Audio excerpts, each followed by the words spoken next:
నమస్తే, welcome to reflection news. నేను శర్మ. యుద్ధమే అనివార్యం. యుద్ధం వల్ల కలిగే నష్టాలు అందరికీ తెలుసు. ఇక్కడ ఇరాన్ అనురంగానికి ఇజ్రాయెల్ గట్టి దెబ్బ. టాప్ సైంటిస్టుల హతం ప్రకటించిన నెతన్యాహు. వీరు ఇటు నెతన్యాహు అటు ట్రంప్ ఇద్దరు కలిసి యుద్ధం చేస్తున్నారు. ఇరాన్కు సంబంధించినటువంటి వాళ్ళు అణు ప్రాజెక్టులు ఏర్పాటు చేసి అణు క్షిపణులు తయారు చేసినటువంటి సైంటిస్టులు ఉంటారు కదా, ఎక్కడైనా వాళ్ళని హతం చేసిందని ఒక మాట. ఒక 10 మంది చనిపోతే వాళ్ళు 20 మందికి ట్రైనింగ్ ఇవ్వచ్చు ఇంతకుముందే. అది అదంతా తెలియదని ఎట్లా అనుకుంటాం మనం? పరంపర నడుస్తుంటుంది కదా. సైంటిస్టులు కూడా మిగతా వాళ్ళని తయారు చేయాలి కదా, యువతను. లేరని అనుకోవడానికి కూడా వీల్లేదు. ఇజ్రాయిల్ కేవలం ఇరాన్ సైనికులనే లక్ష్యంగా చేసుకోకుండా అనురంగాన్ని శాసిస్తున్న టాప్ సైంటిస్టులను కూడా టార్గెట్ చేసింది. వ్యూహాత్మక ఎత్తుగడలు వేసి మరీ పలువురు అగ్రశ్రేణి మేధావులను హతమార్చింది. ఈ విషయాన్ని నేరుగా ఇజ్రాయెల్ ప్రధానమంత్రి బెంజమిన్ నెతన్యాహు ప్రకటించారు. అలాగే ఇరాన్ కొత్త సుప్రీం నేత గురించి మాట్లాడుతూ ఆయన రెవల్యూషనరీ గాడ్స్ చేతిలో కీలుబొమ్మ అని అభివర్ణించారు. తమ యుద్ధం ఇరాన్ ప్రజలపై కాదని పాలకులపై మాత్రమేనని స్పష్టం చేశారు. చచ్చిటోళ్ళు ఎవరు నాయన? ఎవరు చస్తున్నారు? ఎంతమందిని చంపిరు ఇరాన్లో అమాయక ప్రజలను? అది తెలియదా మీకు?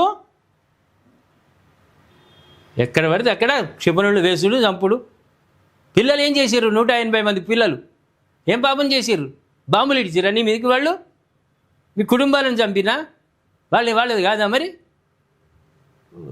నీతులు చెప్తారు, శ్రీరంగ నీతులు. యుద్ధాన్ని ఇరాన్ ప్రజలపై కాదు పాలకులపై మాత్రమే. చచ్చిపోయారు కదా, అమాయకులు కూడా చచ్చిపోయారు కదా. సోగిలేదా అప్పుడు? పశ్చిమాసియా యుద్ధంలో ఇజ్రాయిల్ మరో భారీ విజయాన్ని నమోదు చేసింది. ఇరాన్ అణు సామర్థ్యానికి వెన్నుముకగా ఉన్న అగ్రశ్రేణి అణు శాస్త్రవేత్తలను తమ దాడిలో మట్టుపెట్టినట్లు ఇజ్రాయిల్ ప్రధానమంత్రి బెంజమిన్ నెతన్యాహు ప్రకటించింది. ఇరాన్ అణుబాంబు తయారీ దిశగా అడుగులు వేయకుండా అడ్డుకోవడమే లక్ష్యంగా ఇజ్రాయిల్ రక్షణ దళాలు ఈ వ్యూహాత్మక దాడులు నిర్వహించాయి. అయితే ఈ దాడిలో ఇరాన్ అణు కార్యక్రమం వెనుక ఉన్న అత్యంత కీలకమైన శాస్త్రవేత్తలు ప్రాణాలు కోల్పోయారని నెతన్యాహు వెల్లడించారు. మీరు ఏమైంది? యుద్ధం మొదలుపెట్టిన రోజు వన్డే క్రికెట్ మ్యాచ్ లాగా అనుకున్నారు. ఒక్కరు ఆయనతో బాంబులు వేస్తే అధ్యక్షుడు వాళ్ళు పోయినరు అనుకో, ఇక తెల్లారి ఉరికొస్తారు వాళ్ళు. ఫ్లైట్లో వచ్చి కాళ్ళు పట్టుకుంటారు నెతన్యాహు, ట్రంప్ కాళ్ళు పట్టుకొని. అయ్యా నువ్వు ఎటు చెప్తే అట్లా వాంఛలు అనుకుంటూ వస్తారు అనుకున్నారు. ఏమైంది? 2 వారాలు దాటింది, యుద్ధం నడుస్తున్నది భీకరంగా. ఇప్పుడంతే శాస్త్రవేత్తలను చంపినామని భుజాలు ఎగరేసుడు కాదు, వాళ్ళ వెనుక ఇంకెంతమంది ఉన్నారో నిష్ణాతులు. నువ్వు వీళ్ళనే ఎట్లా అనుకుంటావు? శత్రుపక్షాన్ని అంచనా వేయడంలో మీరు విఫలం చెందినరు. అందులో అమెరికాకు అవసరమే లేదు యుద్ధానికి రావడం. చెంపలేసుకుంటున్నాడు ట్రంప్. రోజుకు 30 సార్లు వైట్ హౌస్లో చెంపలేసుకుంటున్నాడు. అందుకే ఎర్రగా కనిపిస్తున్నాయి మనకు. ఎందుకు పోతే అని అంటే నీ ప్రజలని నేను చీ అంటున్నారు. అమాయకమైనటువంటి ఆర్మీ వాళ్ళు చనిపోతున్నారు.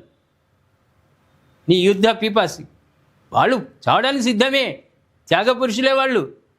అవసరం ఉండి ఇప్పుడు ఏం పాకిస్తాన్తో మనం చేసినాం అంటే ఆ దేశంతో అనేకంగా ఇబ్బందులు పడుతున్నాం, ప్రాణ నష్టం అవుతుంది కాబట్టి యుద్ధం చేసినాం. వీర సైనికులు కూడా నా దేశం కోసం, నా ప్రజలను కాపాడుకోవడం కోసం ప్రాణత్యాగం చేసిన అనుకుంటారు. ఇదేందిరా? ఎవడు ఏమన్నాడు నిన్ను? ఈ మెంటల్ క్రాక్ కాకుంటే ఏంది ఇది? ఎవరైనా హర్షిస్తారా ట్రంప్ను, నెతన్యాహును? అక్కడ బావులు ఆక్రమించాలి అనుకున్నారు. వన్డే మ్యాచ్ పోయి ఇప్పుడు ఏమైంది? టెస్ట్ మ్యాచ్గా మారిపోయింది. నడుస్తూనే ఉన్నది రోజు.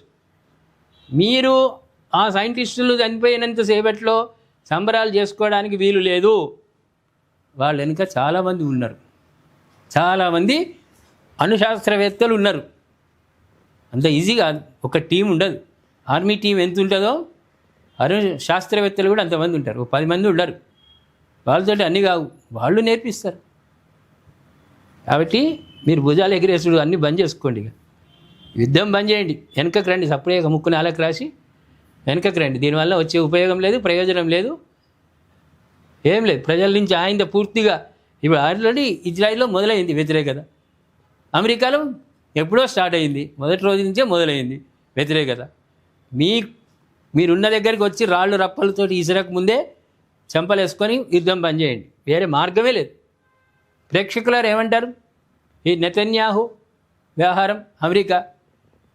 రెండోది, ఇరాన్లో అణుశాస్త్రవేత్తలు చచ్చిపోయిందిగా, వాళ్ళకు అసలు అణుబాంబు గురించి ఏం తెలియదు, జీరో అనుకుంటున్నారు. ఆ వాస్తవమేనా? అది ఒక బెటాలియన్ ఉంటుంది, కొందరు పోతారు, వాళ్ళు మిగతా వాళ్ళు ఉంటారు, వాళ్ళు ఇంకా 10 మందికి నేర్పుతారు.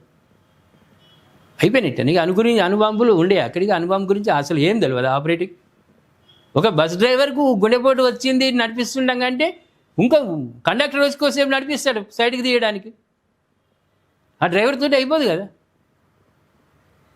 ఎందుకంటే ప్రజలను రక్షించడానికి. ఒకళ్ళే ఉంటారా? ఈ 10 మందే ఉన్నారు ఇక అణుబాంబు గురించి తెలుసుకోవడానికి ఇరాన్లో. వీళ్ళ మాటలు ఉట్టి మాటలు. దయచేసి మీరు కామెంట్ రూపంలో గట్టిగా చెప్పండి. సబ్స్క్రైబ్ చేసుకోండి, షేర్ చేయండి.